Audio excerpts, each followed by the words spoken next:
नमस्ते, राधे राधे। मैं कविता जायसवाल आप लोग को एक बहुत सुंदर छठी मैया गीत सुनाने जा रही हूँ। पसंद आएगा तो लाइक सब्सक्राइब जरूर करना, कमेंट बॉक्स में ज़रूर बताना कैसा लगा हमारा छठी मैया गीत। तो सुनाती हूँ।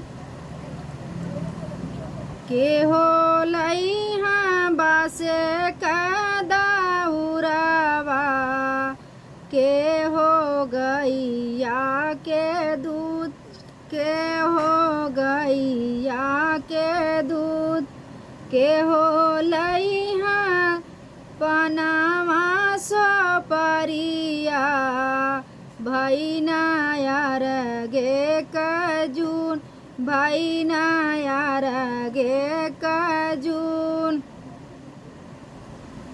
डोमा लइहा बासे का दाउरावा, आहिरू गैया के दूध, आहिरू गैया के दूध। बारई लइहा पना का सो परिया, भैना यार गे कजून, भैना यार गे कजून।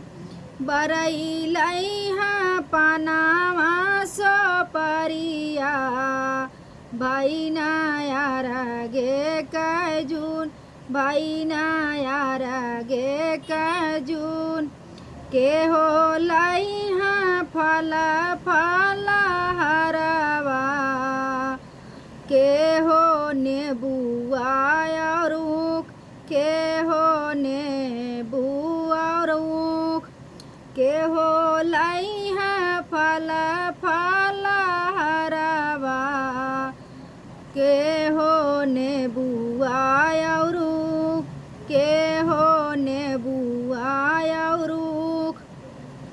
के हो पहिनी बियारा धोतिया, भैनी यार गे कजून, भैनी यार गे कजून। देवरू लइहा फलावा यार फुलावा, औरो नेबुआ और औरो नेबुआ और ऊख।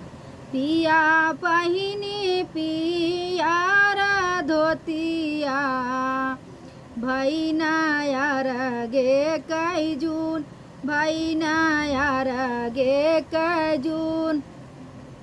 पिया पहिनी है पियारा धोतिया, भैना यार गे कजून, भैना यार गे कजून। के हो लइहा फलावा फुरुटावा, के हो नारियर यानार, के हो नारियर यानार। के हो पहिनी, के हो पहिनाई पियारा धोतिया, भैना यार गे कजून, भैने यार गे कजून। ससुरु लामा फला फुरु हुटावा, औरो नेबुआ यानार, औरो नारियल यानार। बहु पहिनाई पियारी साड़िया, भैनी यार गे कजून, भैनी यार गे कजून।